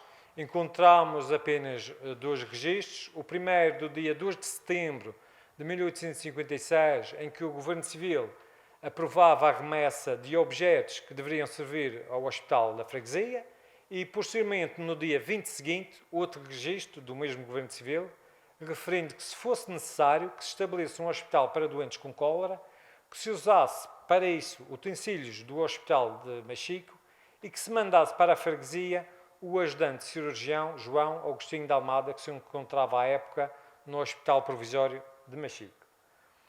Como podemos observar, existe uma relativa distância temporal entre estas duas municípios e que, de facto, não confirma a existência de um hospital, mas apenas, se assim podemos considerar, de uma intenção para o estabelecimento daquele espaço. Podemos afirmar apenas que, embora houvesse intenção, não existia um hospital nesta freguesia antes do dia 20 de setembro de 1856. E tendo em conta que o último hospital teria sido fechado no final do mês, julgamos mesmo que não houve qualquer hospital nesta freguesia. No que concerne à freguesia de Machico, sim, temos vários registros que o comprovam. O primeiro registro, e que nos permite ter uma data aproximada da sua abertura, é um ofício da Santa Casa da Misericórdia de Machico, de 9 de julho de 1856, enviado para o Governo Civil, que dava conta da organização de um hospital naquela freguesia por parte da Santa Casa e informava que, para o seu estabelecimento, se havia realizado uma subscrição pública. Note-se que a organização deste hospital foi realizada antes mesmo da freguesia ter sido invadida pela cólera, que apenas aconteceu no dia 14 de julho. Temos também a informação que para o estabelecimento do hospital foi alugado um edifício particular, ainda não conseguimos identificar que edifício foi esse, nem mesmo a sua localização. Quanto ao seu encerramento, o Governo Civil, no dia 18 de setembro de 1856, sabendo que a cólera nesta freguesia já se encontrava quase extinta, pedia que se verificasse se havia condições para se fechar o dito hospital. Outros dados concernentes a este espaço, temos a resposta do Governo Civil ao ofício da Santa Casa da Misericórdia referido anteriormente, apontando o envio de uma quantia de 50 mil reais do cofre dos cofres públicos para as despesas do hospital, valor esse que foi reforçado no dia 25 de julho com um envio adicional de 150 mil reais. De referir que a Santa Casa informou o Governo Civil, só mera informação, que o primeiro valor, os 50 mil reais, havia sido utilizado para a aquisição de 10 camas, mantas e outros utensílios para serem utilizados no hospital. Inicialmente, a direção deste hospital foi entregue ao cirurgião Manuel Figueira Chaves, o qual foi mandado regressar ao hospital da Princesa Dona Maria Amélia no dia 3 de setembro, porque já não era necessário no Conselho, devido à diminuição do número de infectados com a cólera. Este foi auxiliado pelo estudante de Medicina e ajudante cirurgião João Agostinho de Almada. Temos também registro de estar na freguesia à época da epidemia e a soldo do Governo Civil, o cirurgião Crispiniano Evangelista da Silva, ao qual foi cessado o vencimento com o fecho do hospital. Esta informação, julgo que permite-nos dizer que ele estava, de facto, embora não conste diretamente, não esteja explícito na fonte que ele estava no hospital, o facto de ter sido cortado o vencimento com o fecho do hospital permite-nos, digo eu, constatar que ele estava a trabalhar no hospital. Quanto aos enfermeiros, estiveram no auxílio aos doentes Tomás de Brito e José Marciano da Silveira. Relativamente ao vencimento deste último, o administrador do Conselho de Machico informou o Governo Civil que havia cedido o seu próprio vencimento para pagar o ordenado ao enfermeiro. Só como curiosidade, ainda sobre o Hospital de Machico, no ano seguinte, em 1857, já a epidemia havia sido extinta em toda a ilha, o Governo Civil informava que, tendo notícia que a casa onde se havia estabelecido o hospital se encontrava fechada, com todos os utensílios e camas que serviam aos doentes, pedia a intervenção da administração do Conselho de Machico para que, o quanto antes, se lavassem as roupas, arejassem as camas e se procedesse ao caíamento e a saída da dita casa. Já estou no fim, só algumas considerações finais. Estimamos que tenham sido aproximadamente 20 os hospitais provisórios organizados por toda a ilha. Os últimos a serem fechados foram os das freguesias da Ponta Delgada, Ponta do Sol e Ribeira Brava, no fim do mês de setembro. O primeiro hospital provisório a ser organizado, segundo os dados recolhidos, foi o de Machico, antes do dia 10 de julho, ainda a cólera não havia chegado à freguesia, como eu referi. Relativamente aos hospitais provisórios em geral, podemos dizer que estes tiveram um papel preponderante não só no tratamento dos doentes, mas também na concentração de recursos, à época escassos, e também no isolamento dos doentes da restante população saudável. E por fim, notamos a intenção de serem organizados mais hospitais, mas a falta de recursos, quer humanos, quer financeiros, como falou a Nolita, fez com que os mesmos não fossem instalados. E aqui termino a minha apresentação. Espero que tenham gostado. Obrigado, meus amigos.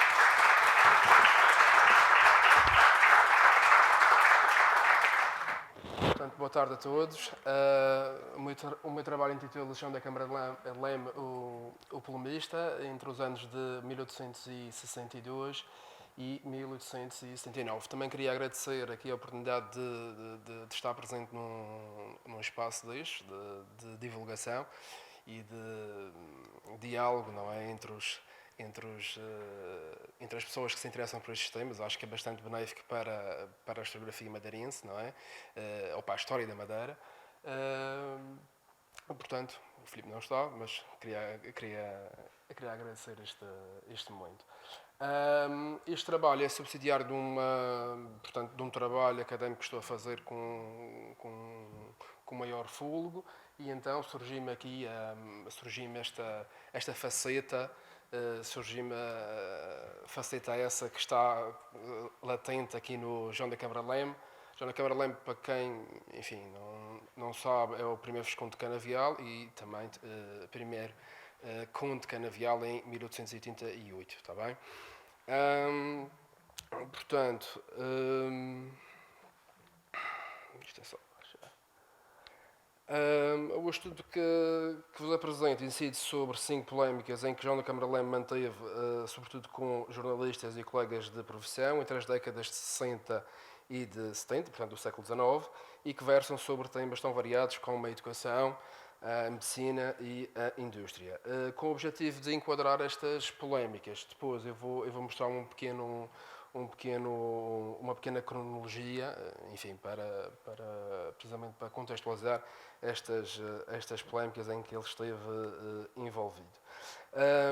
João da Câmara de Leme, homem de Vasconcelos, ao longo da sua extraordinária existência, portanto 73 anos, nasceu em 1829 e vai falecer em 1902.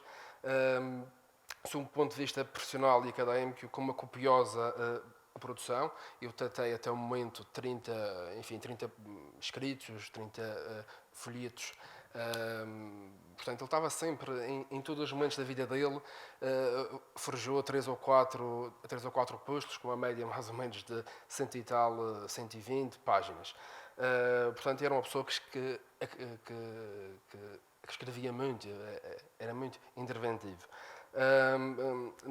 Em vários domínios do saber, portanto, na medicina, ciência, jornalismo, poesia, indústria, educação e etc. E marcou o século XIX madeirense pela sua cultura, empreendedorismo, espírito crítico e intervenção multifacetada em numerosos domínios. Portanto, ele imiscui-se em todos os domínios da sociedade, da vida madeirense, não é, do século XIX. Homem de um amor próprio incomensurável, tal como afirmam os autores do Ilustrário Madeirense. A polémica surge como uma constante no seu comportamento. Foi um cultor apaixonado da polémica, como é hoje do conhecimento de uma grande parte portanto, dos seus concidadãos, mais de um século depois.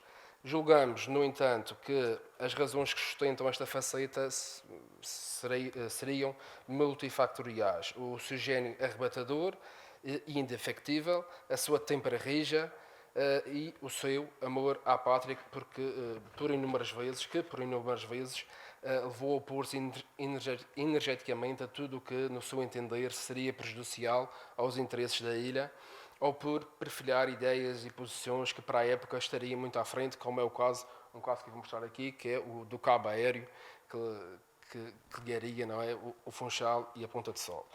Mas já vou falar mais disto à frente. Portanto, os documentos que eu cruzei foram essencialmente, ou as fontes que eu cruzei foram essencialmente a fontes periódicas e os próprios opostos, quer do Fernando Augusto da Silva, por exemplo, da Escola Médico-Cirúrgica, do João Augusto Dornelas, também vou falar aqui um bocadinho dele, o jornalista e escritor. Firme e contido por natureza é sobretudo a partir dos anos 50 do seu século que começa a ser presença constante na imprensa e na vida pública, intervindo, como já foi referido, em múltiplos domínios da sociedade. Em 1852, ainda em França, portanto ainda a estudar em França, escreveu uma carta ao então governador civil em que asseverava que a pulverização do enxofre sobre as vinhas deveria debelar a doença provocada pelo ódio que fustigou a ilha durante 2 anos. Como se vê constatar mais tarde, a utilização deste químico foi crucial, portanto ele tinha razão, para combater a referida doença. João da Cambralém inicia a sua atividade na Escola Médico-Cirúrgica da Funchal com apenas 31 anos de idade, após ter realizado a repetição de atos perante o Conselho Científico da Escola Médico-Cirúrgica de Lisboa, sendo este nomeado 7 anos mais tarde demonstrador de anatomia e professor proprietário. Após o reconhecimento do seu trabalho académico e científico, já vou falar também disso, porém as divergências na Escola Médico-Cirúrgica começam pouco tempo antes entre João de Cambralém e o mate da Ponta de Sol, António da Luz Pita, peço desculpa, que nunca chegaram a um razoável consenso. Também foi um dos diretores da Escola Médico-Cirúrgica. Como se pode ir constatando ao longo deste trabalho, a imprensa periódica, essa fonte incontornável para o estudo do século XIX madeirense, foi palco privilegiado de todas as discussões públicas e sociais, podendo-se afirmar que tudo passava na imprensa, sendo este um campo privilegiado para verdadeiras batalhas, com ataques pessoais ferozes, pouco isentos e, por vezes, demonstrando realidades pervertidas. Recordemos a este respeito Lucien Febvre, numa palavra, tudo aquilo que, pertencendo ao homem, depende do homem, serve para o homem, exprime o homem, significa presença, a atividade, os gostos, e as maneiras de ser do homem. A imprensa periódica aparece-nos como uma fonte imprescindível da história, pois permite-nos dispor de elementos fundamentais para a análise da história das mentalidades, sobretudo dentro da nossa baliza temporal. Ainda em relação à imprensa, é curioso também observar a esgrima linguística hiperbólica utilizada pelos intervenientes, acalorada por frases sordidas, avulso ou ridicularizadas nos artigos de fundo. Normalmente os periódicos serviam propósitos políticos e de propaganda, congregando diversos sectores ideológicos. Um jornal fazia uma análise ou atacava uma determinada personalidade e prontamente os visados respondiam no seu jornal. Ou mais extensivamente através de um folheto. Os periódicos funchalenses eram autênticos porta-vozes políticos, a título de exemplo o Direito, diário fundado, portanto, na década de 40 por Vicente Varela, mas João Augusto Ornelas vai ser o diretor da segunda série. Foi um desses lugares privilegiados de observação e das interações entre a escola madeirense, tornando-se testemunho precioso de uma verdadeira viagem pela segunda metade do século XIX. Com uma ligação íntima ao Partido Regenerador, este jornal foi um dos mais combativos e influentes, não é, do espírito da regeneração, conjugando informação com entretenimento político, principalmente no período em que João Augusto Ornelas foi seu diretor, que, para além de ter sido um eminente e reconhecido escritor, foi especialmente um jornalista brilhante. Portanto, como já disse, foi fundador da segunda série deste periódico, O Direito, entre 59 e até ao ano da sua morte, 1886, um dos mais implacáveis críticos do futuro Conde de Canavial, portanto em 88, que nos quase 30 anos em que esteve à frente do jornal não se privou de perseguir, portanto, João da Cambralém. E isto é uma das minhas indagações, porque nunca percebi muito bem esta relação de cólera, não é?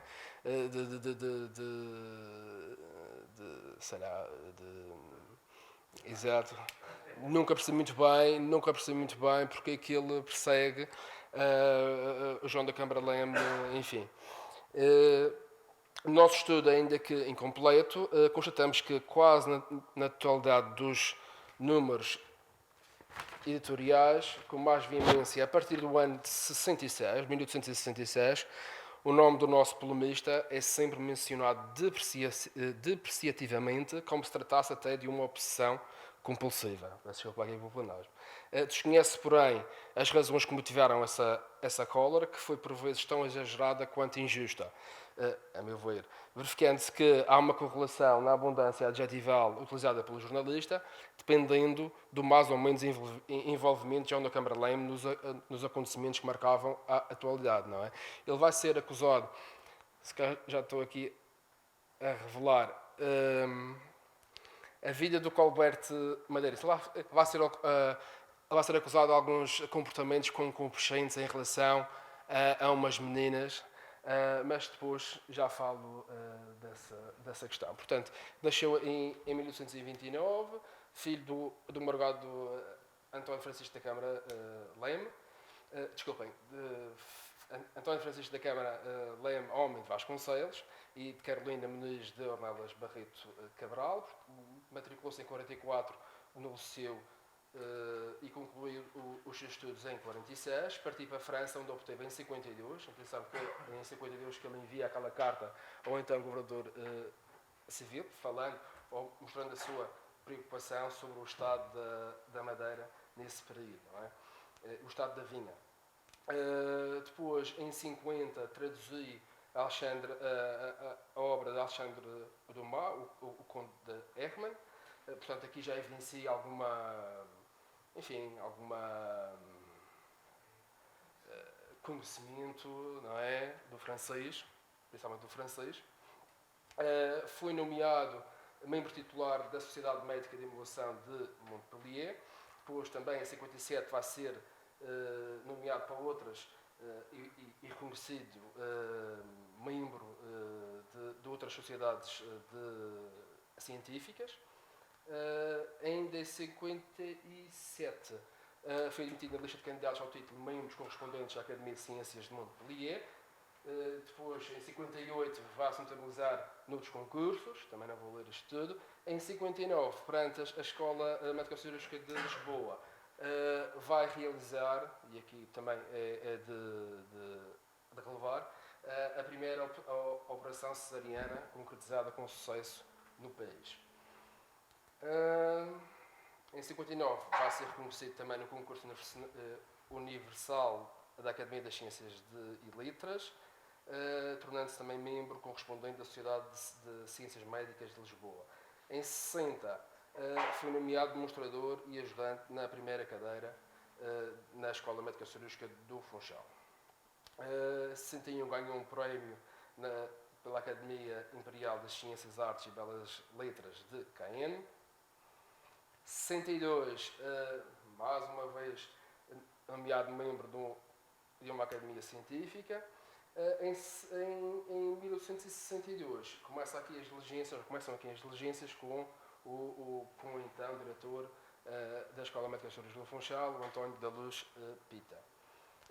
Em 63 nasce a sua filha Maria Eugénia. 65 vai ser nomeado delegado interino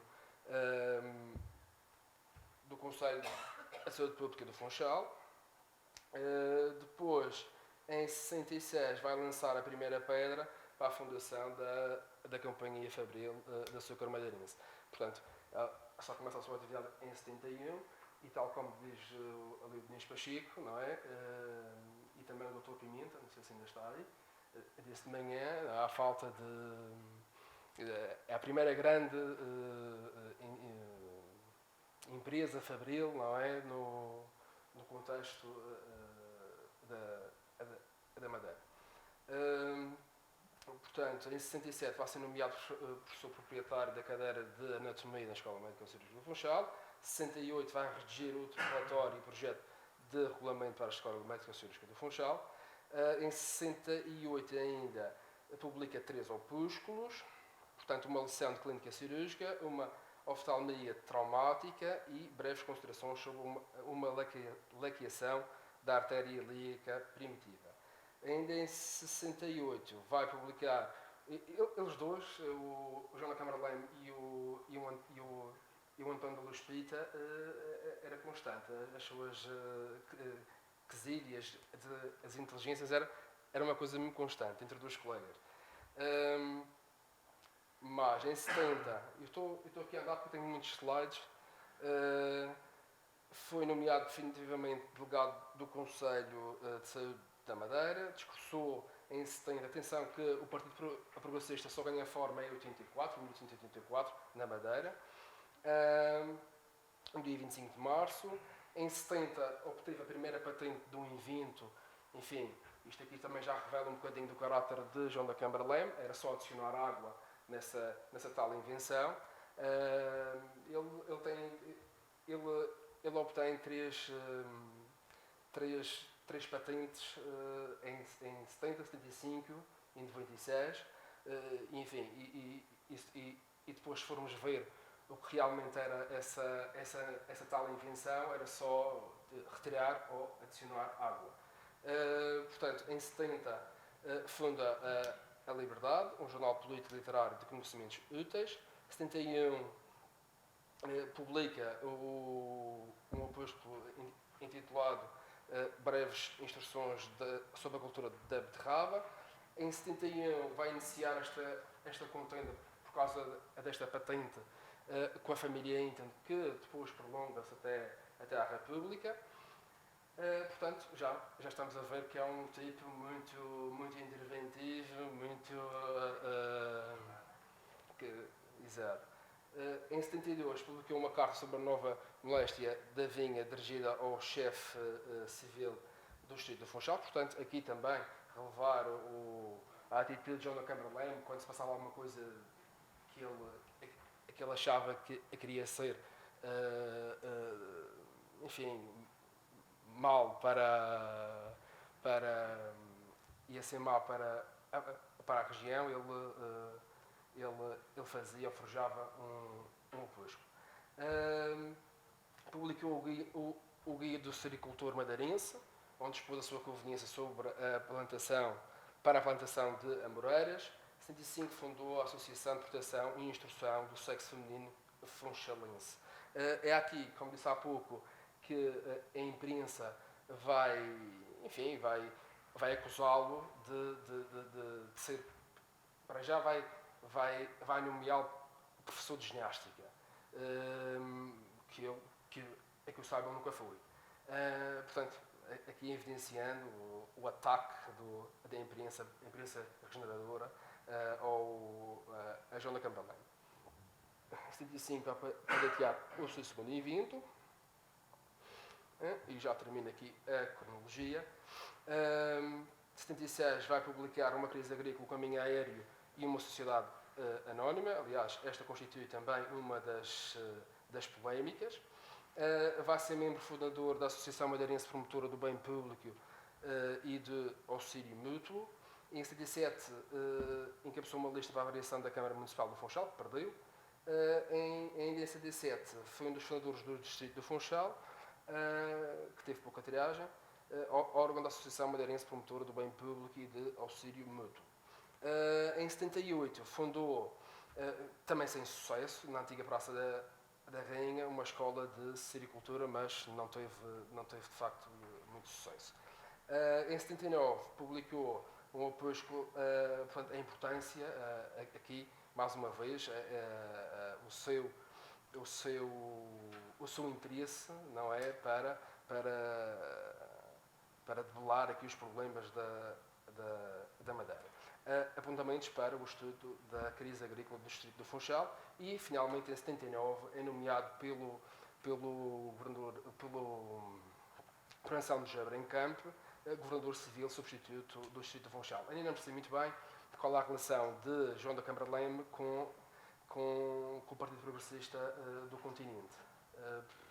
Não percebo muito bem esta nomeação, esta relação, não é, entre a Madeira e o continente, e porque João da Câmara Leme.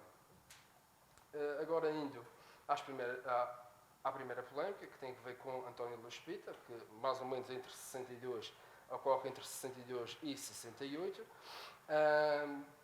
Ao longo desta nossa investigação, ainda que truncada, tratamos pelo menos cinco polémicas entre estes dois. A primeira é relativa ao relatório e projeto do regulamento para a Escola Médico-Cirúrgica, em que João da Câmara Leme não faz mais nada do que propor mais professores e mais cadeiras para a Escola Médico-Cirúrgica. E isso de facto, vai gerar um grande celeuma entre os dois. A segunda tem a ver com uma acusação que Câmara Leme faz a António Luís Pita de um alegado extravio do dinheiro do imposto obituário quando António Luís Pita ainda era delegado de saúde. Não sei se ainda estou no tempo, mais ou menos, porque tenho para aí 15 minutos. 6? 10 minutos. Obrigado. É que eu tenho muitas transcrições, não sei se... Portanto, num artigo do periódico A Razão, portanto, António de Luís Pita era pela razão, ou escrevia na razão, que quando, em agosto de 64, quando o senhor Dr. Pita foi exonerado do cargo de delegado do Conselho de Saúde, lhe ficou o mesmo Conselho devendo um balanço que ele teve a generosidade de não querer pedir nem receber. Portanto, aqui, em imprensa livre, é pelo João da Câmara Leme, e ele, enfim, acusa aqui do extravio de algum dinheiro deste imposto por António de Luís Pita quando era delegado de saúde. A segunda citação. Não sabemos se estes pretendidos esclarecimentos importarão uma conta corrente que possa satisfazer alguém. O que entendemos, porém, é que quando o Sr. Dr. Pita não provar que remeteu para o Conselho de Saúde o dinheiro que, durante 18 anos, recebeu do imposto obituário, as nossas apreensões não podem ficar desvanecidas. E na terceira a transcrição, ele acusa, o João da Câmara Leme acusa António Luís Pita de ter extraviado os livros da biblioteca da Escola Médico-Cirúrgica do Funchal. A terceira deriva de acusações que geraram a partir dos opúsculos, em que António Luís Pita é acusado de incompetência e, na resposta consequente, em forma de opúsculo anónimo, mas atribuído... aqui é João da Câmara Leme acusado de incompetência e, na resposta, neste opúsculo anónimo que é atribuído a António Luís Pita, diz: não admira, pois, que o Sr. Dr. Pita visse morrer de uma intensa peritonite 30 horas depois da operação que praticou por tal fatal processo um pobre homem que, a não ter sido operado, estaria de certo ainda vivo e que poderia viver ainda talvez bastante tempo. Portanto, João da Câmara Leme, que é colega, mais uma vez, de António Luís Pita, acusa-o de ter, enfim, cometido um delito. A quarta parece ter origem na oposição aguerrida em que António Luís Pita, na qualidade de delegado de saúde, portanto, em 69, à construção de outra fábrica. Portanto, a ideia de, pelo menos aquilo que eu li nestes periódicos, era que João da Câmara queria fazer uma construção contígua à Companhia Fabril do Açúcar Madeirense. E então, o António Luís Pita diz que o fumo e o mau cheiro que as fábricas produzem são extremamente nocivas. Portanto, a ideia era castrar esta construção. A quinta polémica desenrola-se em torno da regência da primeira cadeira, em que o António de Luís Pita, apesar de jubilado, continuava o regente da cadeira. E era legítimo, ele dizia que estava bastante legitimado para isso. Eu digo aqui, logo os professores elentos, apesar de já estarem afastados do ensino, conservavam, segundo o decreto-lei, o decreto de 26 de dezembro de 1960, se o caso o rei não nomeasse um professor efetivo, o seu cargo e a sua atividade, portanto, procedia normalmente. A segunda, a Câmara Leme entendia que António Luís Pita, por estar jubilado, deveria ser substituído. E cito,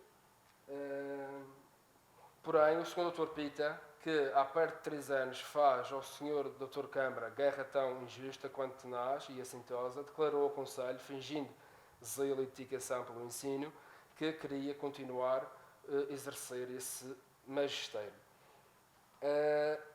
E, por outro lado, António Luís Pita diz que Câmara Leme não estava habilitado,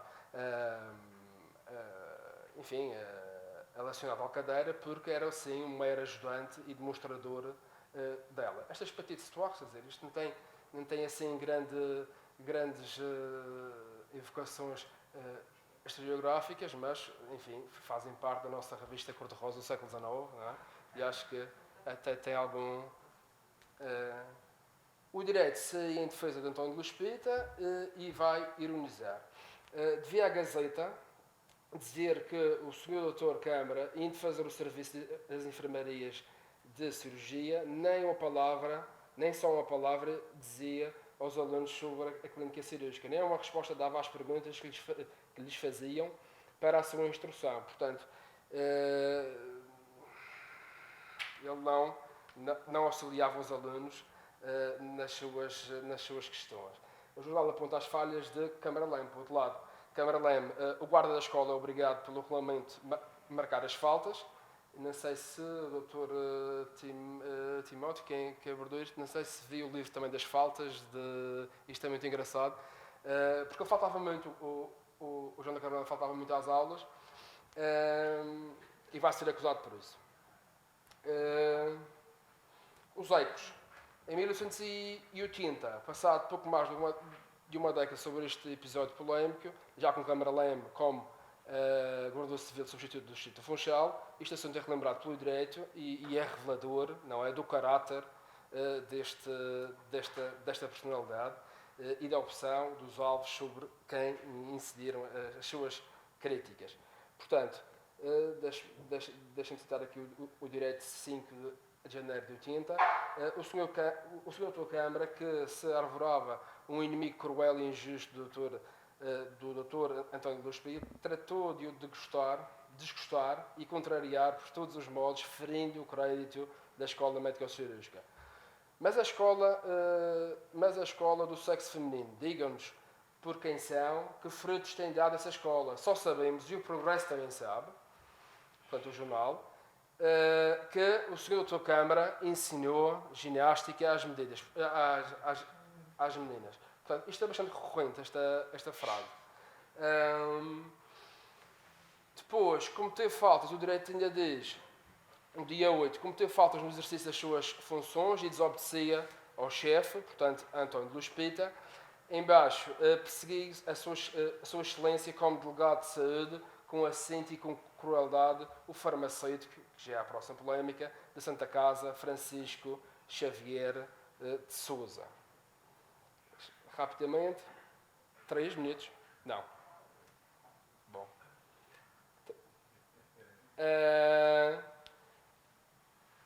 Aqui tenho ainda umas poucas. Ok. Então vou fazer o seguinte.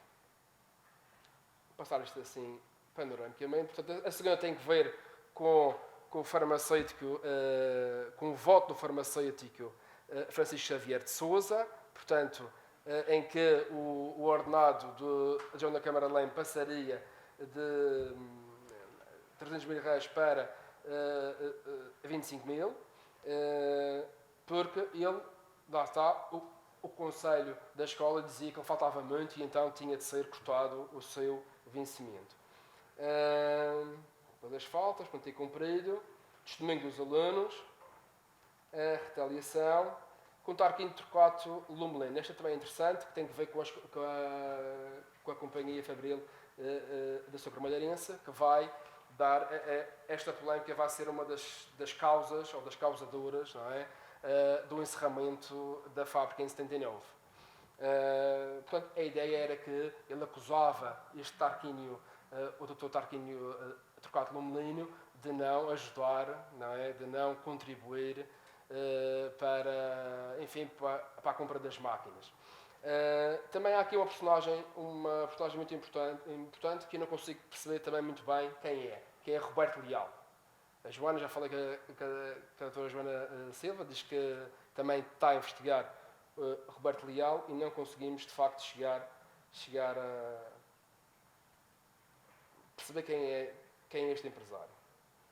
Muito bem, portanto vai contribuir para o encerramento da fábrica. O cabo aéreo, que vai ser considerado uma ideia deslocada, a ideia de o que João da Câmara Leme queria era ligar na primeira fase, era ligar toda a ilha, mas na primeira fase o Conselho do Funchal ao Conselho da Ponta de Sol, com o cabo aéreo para distribuir os produtos alimentares.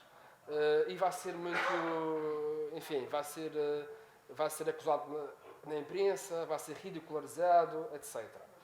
E já termino, que eu tenho aqui uma coisa boa.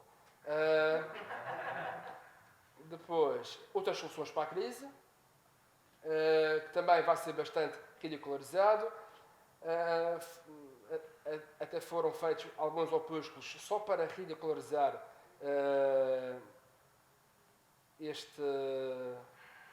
o sopro-alpista, por exemplo, frases cáusticas, irónicas, sempre roçando o ridículo, com o objetivo apenas de humilhar o visado. O ensino imortal, o governador, tão grande nos feitos como nos sobrenomes, e que, sendo homem duas vezes, concedeu o intento sublime de associar, unir e multiplicar as mulheres. Não sei se admiro tanta beleza da forma como a utilidade prática dos seus estudos, como no poço de Xixa, os que mergulham o balde da sua curiosidade nos seus apontamentos, que poderão dizer que foram beber da mais substanciosa, mais pura e mais luxuriosa doutrina agrícola. Depois tem aqui também outras frases engraçadas e termino já agora. Há um testemunho, este é do Dr. Nepomuceno, que é muito interessante, que é um testemunho de Júlio Diniz, que diz o seguinte acerca deste período na Madeira. Eu imaginava que a Ilha da Madeira teria costumes novos para mim, que haveria nesta sociedade uma feição especial. Nada disso. Os mesmos cavacos políticos nas praças, as mesmas cerimónias nas salas dos partidos, as mesmas bisbilhotices nos largos, onde se reúne a elite madeirense. Outra, de 20 de março de 70. A política da Madeira é das mais mal criadas que tenho visto. As gazetas mimoseiam-na com epítetos. Isto é a conclusão. Ainda queria mostrar aqui mais uma coisa. Depois já a conclusão. Só mais um minuto, por favor. Aqui há alguns epítetos da imprensa madeirense que eu recolhi entre 68 e 82. Portanto, Lorião, Colberto Madeirense, Dr. José da Câmara Leme, Dr. João Homem, Sr. Dr. Câmara, Guizot da situação, Sr. Substituto, Sr. Ex-Substituto, Sr. Dr. Canavial, Sr. Homem Canavial, Sr. José Homem, José João Lorde Escangalha, Sr. Joãozinho da Torneira, Sr. K. Canavial, o professor de ginástica e o Sr. Dr. de Vasconcelos. E para terminar, por favor, aqui que é um bocadinho grave, não é? Que é o exagero caricatural, portanto, o Colberto Madeirense, ou a pujança do Guizot da situação, e depois os seus comportamentos concupiscentes. Por essa instituição não é da iniciativa de duas senhoras ilustres do Funchal. Não é verdade que o estado menos próspero dessa associação é devido às exigências e planos postos em prática pelo Sr. Câmara e as lições de ginástica que ele dá às meninas. E depois, o mais grave, e termino mesmo, é esta aqui, que é uma discípula de ginástica daquelas que o Sr. Dr. Câmara ensinou a pôr na testa os dedos dos pés, achou um papel em que tinha o seu nome, apenas a palavra laureado, Lê Lorião, e dirigindo-se à mestra, perguntou-lhe: Mestra, o Sr. Doutor que nos ensina aquelas coisas, por não saber dizer ginástica, chama-se agora Lorião. A mestra leu e disse-lhe: a menina não vê que acaba em ado e que não é Lorião, mas Laureado. A criança respondeu: a mestra que desculpe, porque ando no A-O-ão e ainda não cheguei ao D-O-do. passados 150 anos dos acontecimentos, enfim, desta revista de alguns acontecimentos, sustentados em folhetos, artigos de jornais, João da Câmara Leme não deixa de ser uma personalidade relevante, bastante controversa e algo difícil também de analisar, porque ele escreve muito, está em toda a imprensa e por vezes perco-me até um bocado. Os antagonismos de circunstância despertos pelos jornais da altura diluíram-se com o passar do tempo, perdendo-se, na sua maioria, um fio condutor. No entanto, o seu caráter irrascível, as suas ideias, as suas invenções, as polémicas em que João da Câmara Leme se envolveu, são um legado que importa preservar e transmitir como testemunho e património deste período da história da Madeira. É isto.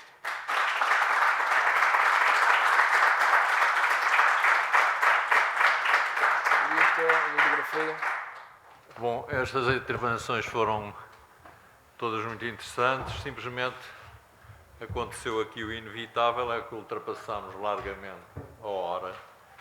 E dado esse adiantado da hora, eu sugeria que o debate que suscitaram todas as peças, desculpa desde já a todos os diretores, fossem feitos amanhã, a título até particular, nos corredores e nos encontros.